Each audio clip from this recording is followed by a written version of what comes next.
ಕೆಲವು ಕಡೆ ಏನಾಗುತ್ತೆ ಕಷ್ಟ ಆಗುತ್ತೆ ಇವಾಗಿನ ಲೈಕ್ ಡಿಜಿಟಲ್ ಮಾಧ್ಯಮ.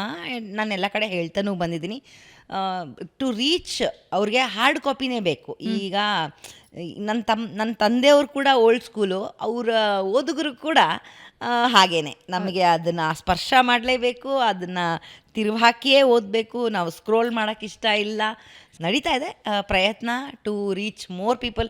ಇನ್ನು ಜಾಸ್ತಿ ಜನಕ್ಕೆ ರೀಚ್ ಆಗೋಣ, ಇನ್ನೊಂದಿಷ್ಟು ಜನ ಅದಕ್ಕೆ ಪ್ರೇರಣೆ ಆಗಲಿ, ಅದನ್ನು ಆ ಓದಿನಡಿಗೆ ಆ ಗೀಳಿಗೆ ಹಚ್ಚುವಂಥ ಪ್ರಯತ್ನ ಅಪ್ಪ ಸತತವಾಗಿ ಮಾಡ್ತಾಯಿದ್ರು.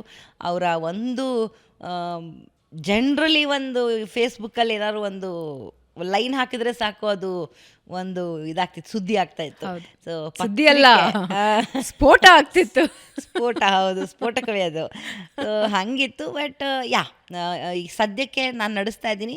ಕಷ್ಟ ಆಗ್ತಿದೆ, ಕುಂಟ್ತಾ ಇದ್ದೋಳು ಇವಾಗ ನಡೀತಾ ಇದ್ದೀನಿ. ಸೊ ಆ ಮಟ್ಟಕ್ಕಂತೂ ಬಂದಿದ್ದೀನಿ.